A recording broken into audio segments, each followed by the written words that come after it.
Nous voilà partis en after taf, tester un peu ce RC520. Voilà les premiers tours de roue, premières impressions. Voilà, faut savoir que j'ai mis le Wahoo en mode guidage point de destination, en mode route, et puis je le suis bêtement. En général il fait prendre des petites routes pas trop empruntées, qui marchent bien en vélo-route. Avec les pneus que j'ai, de toute façon on peut pas faire beaucoup de chemin quoi.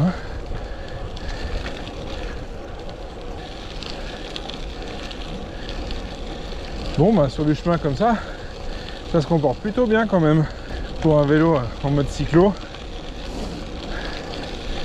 Parce que oui, j'ai acheté ce modèle là dans le but de le graveliser. Pour l'instant je le teste comme ça en mode cyclo avant de directement changer les pneus. Ouais, je suis presque du gravel sans avoir de gravel là. Parfait. Ça me fera un bon point de comparaison quand j'aurai changé les roues.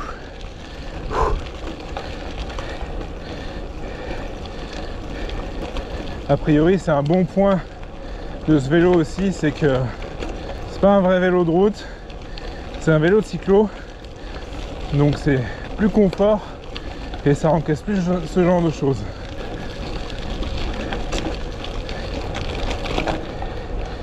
Ah bah voilà, c'est un peu plus confort là.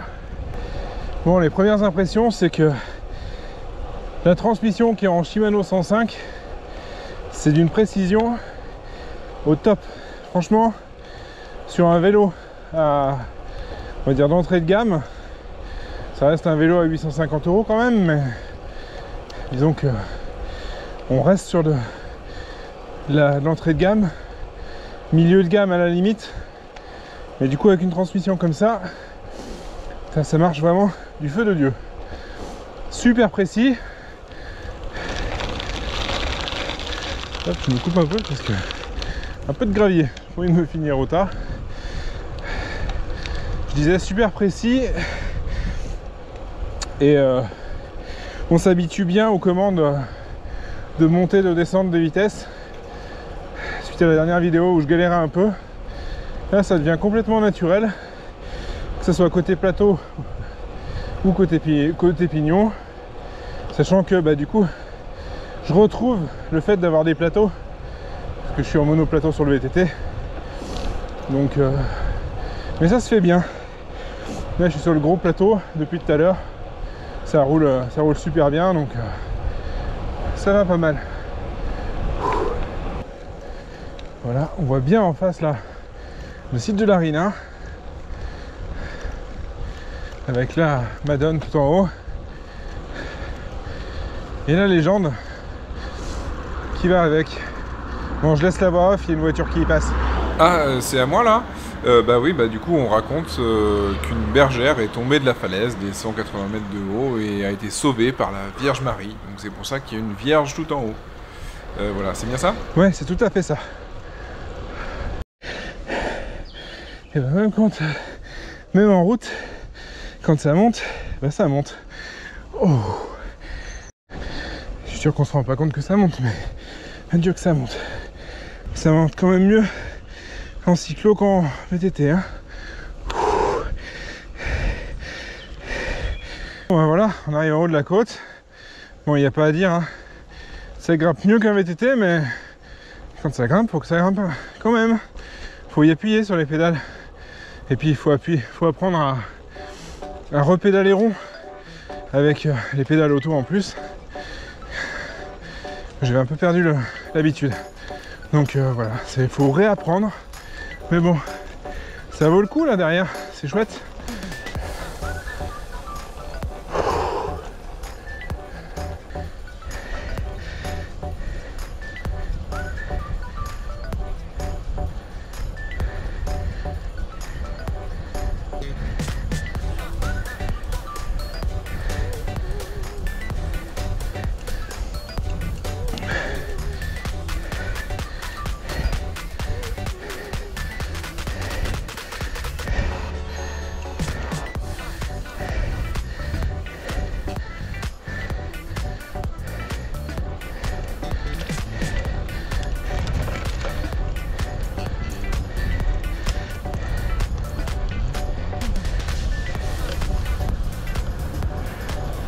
C'est grisant la vitesse qu'on prend là.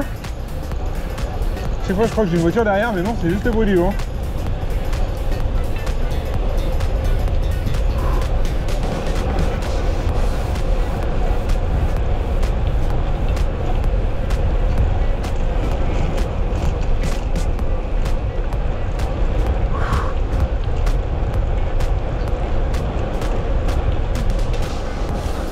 J'ai un peu d'appréhension parce que je connais pas le comportement des pneus.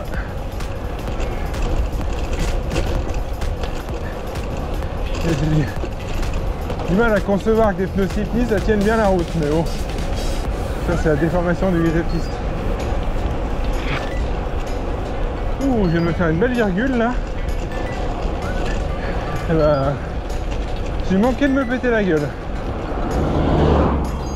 Donc les freins freinent bien.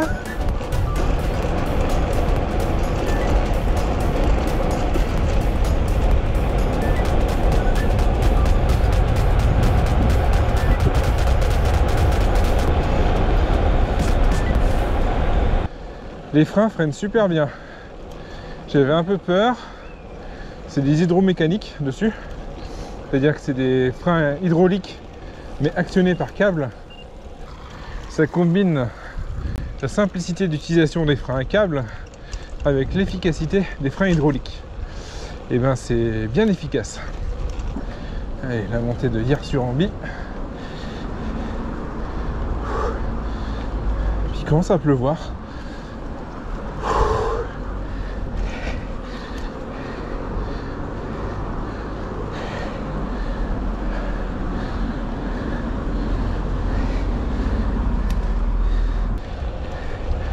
C'est fou ce vélo, hein. Sans forcer, t'es à 30 km/h déjà. C'est assez dingue.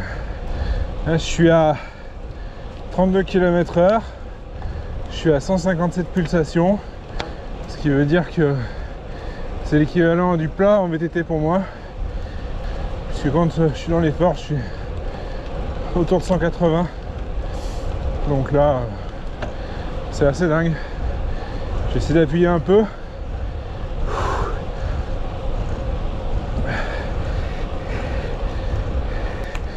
Il est beau ce Rhône quand même. Alors je sais pas si on voit de là où vous êtes, mais il y a les teintes bleues et roses avec les reflets du soleil. C'est chouette. Bon, il y a peut-être un peu de radioactivité parce qu'on est après la centrale,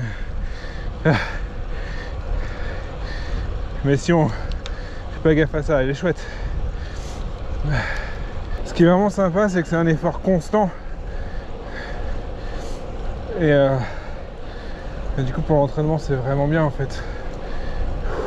Donc finalement je me pose quand même la question, la vraie question de savoir qu'est-ce que je fais de ce vélo. Je l'ai acheté pour le transformer en gravel, ce que je dis depuis le début. Maintenant je me demande si je le garde en cyclo ou si j'en fais un gravel. Ce dit-il en roulant dans des petits chemins. Là ça passe. Mais c'est vrai que j'étais frustré tout à l'heure de pas couper dans les chemins à travers bois que je connais, qui sont praticables en gravel. Mais avec ces pneus là c'était compliqué. Est-ce que je garde celui-là comme ça? Est-ce que mon vieux Rock Rider, je le gravélise? Tant de questions. Et puis ouais, je veux pas faire comme dans la précédente vidéo où je disais qu'il fallait avoir un vélo de chaque. J'ai eu quelques remarques par rapport à ça. Bon, je plaisantais, hein, bien sûr. Tu te serres un peu. Oh, couillon. Tu sers à droite, tu sers à gauche, tu sers à rien en fait.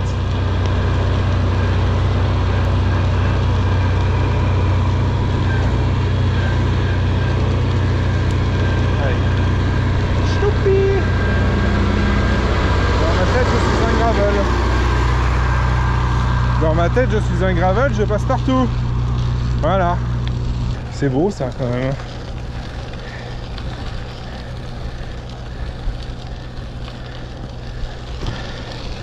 Moi ça me fait du bien, c'est un after taf le vendredi soir pour attaquer le week-end. Voilà, ça fait du bien. Un peu de nature à 2 pas de la maison.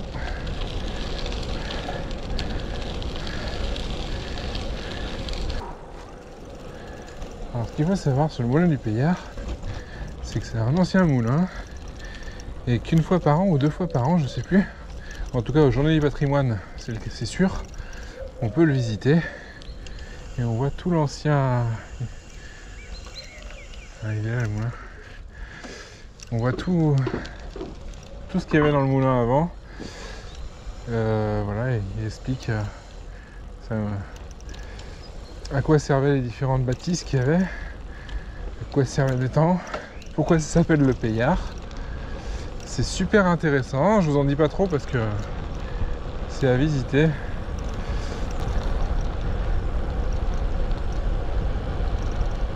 c'est l'ancien moulin. Parce que du coup je crois qu'il y a 3 moulins en fait historiques le long de ce ruisseau là. Alors je pense que vous voyez rien. D'ailleurs moi non plus en fait, hein, à vrai dire. Mais c'est joli. Je vois rien mais c'est joli. Allez, j'ai pas tardé à revenir dans la civilisation. Donc on va faire le petit bilan ici. Alors que dire de ces premiers kilomètres sur ce vélo? J'ai fait quoi? J'ai dû faire 25 bornes là. Et ben que ça pédale bien, ça marche bien, ça couine pas. C'est réactif, forcément. Donc je le rappelle, hein, j'ai pas d'éléments de comparaison avec d'autres vélos de route. Mais je trouve que ça va plutôt bien. La position me convient bien. Il faudra que je règle un peu le guidon qui est réglé un peu trop haut. Mais sinon ça va pas mal. Niveau transmission, une précision terrible. Franchement, super content. Que ça soit le plateau ou les pignons, comme je disais tout à l'heure. C'est assez précis. Donc pareil, il faudra voir dans le temps quand les câbles vont commencer à se détendre, etc. Ça va prendre un peu de jeu, voir comment on peut régler ça. Mais là, sorti de la boîte, franchement, ça marche très bien. Donc bien réglé aussi par monsieur Decathlon, donc parfait. Je l'ai même pas mis sur le pied d'atelier encore le vélo. Voilà, j'ai juste réglé la hauteur de la selle pour dire. Quoi d'autre? Le freinage. Et ben ça freine plutôt bien, comme je le disais tout à l'heure, avec les freins hydromécaniques. Ce qui est déroutant, c'est forcément moi qui suis habitué à un Michelin Enduro à l'arrière en 2,40 gonflé à un bar 4. Le petit pneu gonflé à 6 bars, ben, quand on bloque la roue, ça glisse quoi. Donc ça freine fort. Faut juste que je prenne l'habitude de pas bloquer les roues quoi. Mais ça c'est moi avec moi. Mais sinon très content des freins aussi.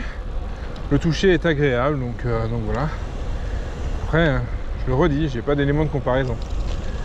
Mais je suis plutôt content. Au niveau sensation, très très bien. Ça pédale bien, ça va bien. L'impression de pouvoir enquiller des bornes comme pas possible. Au niveau de l'assise, la selle, ben, elle a l'air assez confortable. Alors elle est forcément différente de celle que j'ai sur mon Scott. Donc je la trouve pas aussi confortable, mais je pense que c'est une vraie question d'habitude. Voilà. Sinon, bah, pour une première sortie, pas grand chose d'autre à dire. Donc voilà. Je pense que je vous abandonne ici. J'arrive. Donc je vous dis à la prochaine. Et puis à dimanche prochain du coup. Ciao!